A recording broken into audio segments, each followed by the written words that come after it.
எல்லாருக்கும் வணக்கம். Tourist spot இன் கோயம்புத்தூர் அப்படின்னு நீங்கள் சர்ச் பண்ணிங்கன்னா ஃபஸ்ட்டு மருதமலை முருகன் கோயில் டெம்பிள் தான் வரும். இந்த வீடியோவில் அந்த கோயில் பற்றின vlog தான் பார்க்க போகிறோம். நீங்கள் உங்கள் ஓன் வெஹிக்கிளில் வர மாதிரி இருந்துச்சுன்னா கூகுள் மேப்பில் மருதமலைன்னு சர்ச் பண்ணிங்கன்னா எக்ஸாக்ட் லொக்கேஷன் வந்துடலாம். நீங்கள் பஸ்ஸில் வர மாதிரி இருந்தாலும் காந்திபுரம் பஸ் ஸ்டாண்டில் 15 minutes ஒன்ஸ் பஸ் இருக்குது. இந்த கோயிலுக்கு போகிற வழியில் தாங்க பாரதியார் யூனிவர்சிட்டி இருக்குது. நீங்கள் போகிற வழியில் நீங்கள் அதையுமே பார்க்கலாம். சுற்றியும் பெரிய மலை தொடர்களுக்கு நடுவில் இந்த கோயிலை பார்க்குறப்போ அவ்வளோ அழகாக இருக்குங்க. இங்கே கார் அண்ட் பைக் ரெண்டுமே பார்க் பண்ணுற வசதி இருக்குது. நீங்கள் ஓன் வெஹிக்கிள் அண்ட் கோயில் பஸ்ஸில் நீங்கள் போகணுன்னு நினச்சிங்கன்னா இந்த வழியை யூஸ் பண்ணுங்கள். ஸ்டெப்ஸில் போகிற மாதிரி இருந்தால் நம்ம இந்த வழியில் தான் போகணும். இங்கே நம்ம செப்பல்ஸை ஃப்ரீயாகவே விட்டுட்டு போய்க்கலாங்க. நம்ம மலையேற ஸ்டார்ட் பண்ணிடலாம்.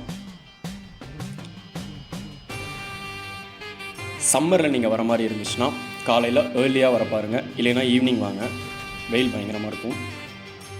நம்ம மெயின் சன்னதியை ரீச் பண்ணுறதுக்கு மொத்தம் 608 ஸ்டெப்ஸ் வந்து நம்ம ஏறி போகிற மாதிரி இருக்கும். நம்ம மலையில் இருக்க முருகன் சன்னிதானத்தை அடையிறதுக்கு ரோடு வழியாகவும் போகலாம், ஸ்டெப்ஸ் வழியாகவும் போகலாம். பட் நான் ஸ்டெப்ஸை தாங்க ப்ரிஃபர் பண்ணுவேன். போகிறப்போ 2 சைடும் மலை, அதுக்கு நடுவில் படிகள், ரொம்ப அழகாக இருக்குங்க.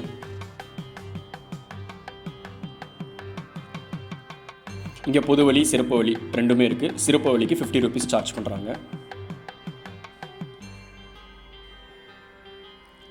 மலை மேலே இருக்க முருகன் சன்னிதானத்தை நம்ம ரீச் பண்ணிட்டோம். வீக்கெண்டில் பயங்கர ரஷ்ஷாக இருக்குங்க. சிறப்பு வழி, பொது வழி ரெண்டுலேயுமே பார்த்திங்கன்னா கூட்டம் பயங்கரமாக தான் இருக்கும். நீங்கள் பீஸ்ஃபுல்லாக வந்துட்டு போகணுன்னு நினச்சிங்கன்னா வீக் டேஸில் வாங்க. இதாங்க மெயின் சந்நிதி. இங்கே உள்ள கேமரா அலோவ் பண்ண மாட்டாங்க. நான் அதனால தான் இங்கேருந்து வீடியோ எடுக்கிறேன். எனக்கு இந்த மருதமலை கோயிலில் இன்னும் ரொம்ப ஃபேவரட்டான ஒரு ஸ்பாட் இருக்குது. அதுதான் பாம்பாட்டி சித்தர் குகை கோயில். இந்த இடத்த நம்ம ரீச் பண்ணுறதுக்கு நம்ம முருகன் சந்நிதியிலேருந்து ரைட் சைட் கீழே அண்டர் கிரவுண்டில் ஒரு வழி மாதிரி போகுங்க. அந்த வழியில் நம்ம நடக்க ஆரம்பித்தோன்னா அந்த சந்நிதியை ரீச் பண்ணிடலாம். இங்கே ரொம்பவே அமைதியாக இருக்கும். ஸோ செல்ஃபோன்ஸ் இங்கே மேக்ஸிமம் அதிகமாக யூஸ் பண்ணாதீங்க. இங்கே யோகிகள், பல சித்தர்கள் வந்துட்டு தியானம் பண்ணுறதா சொல்கிறாங்க. இங்கே இருக்கவங்களுமே நிறைய பேர் தியானம் பண்ணுவாங்க.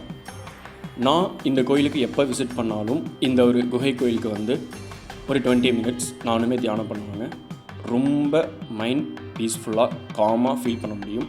நெக்ஸ்ட் டைம் வந்தீங்கன்னா இங்கே போய் ட்ரை பண்ணி பாருங்கள்.